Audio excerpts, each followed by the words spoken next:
मुक्ताईनगर येथे रक्षाताई खडसे केंद्रीय मंत्री यांच्या पेट्रोल पंपावर काल रात्री 11 वाजता दरोडा पडला।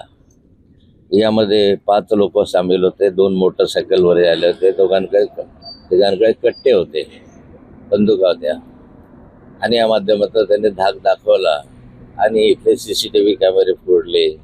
त्याच्यामधलं जे सर्व साहित्य ते घेऊन गेले। नंतर जवळपास 1 लाखाचे वर रकमेची ते लूट केली। एक दहशतीचं वातावरण पसरवण्याचा त्यांनी याचा प्रयत्न केला।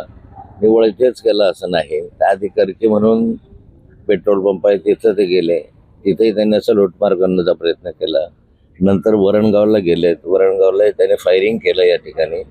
अशा स्वरूपाची घटना एकंदरीत घडली। माझं सरकारला एवढं म्हणणं आहे की केंद्रीय गृहमंत्र्यांची प्रॉपर्टी या ठिकाणी सुरक्षित नाही आहे, तर सर्वसामान्य माणसाचं काय? एक दिवसाढवळ्या म्हणजे 11 वाजता हा मध्यवस्तीतला पेट्रोल पंप आहे, इथे गर्दी मोठ्या प्रमाणावर असते येणाऱ्या जाणाऱ्यांची। आणि अशाच ठिकाणी पोलीस यंत्रणा काय करते? अलीकडच्या कालखंडामध्ये जळगाव जिल्ह्यामधली कायदा सुव्यवस्था बिघडलेली आहे। 2 वर्ष झाले इतक्या मोठ्या प्रमाणावर गुटख्याचे धंदे, गांजा, अफू, चरस हे याच्या संदर्भामध्ये कुठे 40गावला पकडतात, कुठे मुक्ताईनगरला पकडतात। राजकीय संरक्षण असल्याशिवाय ह्या गोष्टी इथे घडू शकत नाही। पोलीस यंत्रणा राजकीय दबावाखाली काम करतात म्हणून या जिल्ह्यातली गुंडागर्दी वाढलेली आहे, चोऱ्या वाढल्या आहेत, दरोडे वाढलेले आहे। आता इथे कोम्बिंग ऑपरेशन केलं तर शेकड्यानं या ठिकाणी आपल्याला देशी कट्टे मिळू शकतील अशी स्थिती आहे।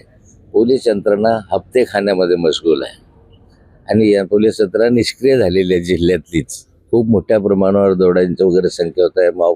लिचिंगमध्ये माणसं मरत आहेत आणि जामनेरसारख्या शहरामध्ये अशी स्थिती निर्माण होते। अलीकडच्या कालखंडामध्ये अनेक मर्डर जळगाव शहरामध्ये आपसातल्या गुंडागर्दीमधून झालेले आहेत। ही स्थिती जळगाव जिल्ह्यातली आहे। मला वाटतं मागच्या कालखंडामध्ये एक घटना रक्षाताईंच्या मुलीच्या संदर्भामध्ये घेतली, ते गुन्हेगार अद्याप तो फरार आहे, ते छातीवर फिरत आहे। राजकीय दबावामुळे त्यांनाही अटक होत नाही किंवा त्यांचाही जामीन रद्द होत नाही, अशी स्थिती आता जी आहे। एकंदरीत कायदा सुव्यवस्था संपूर्णतः बिघडलेली आहे।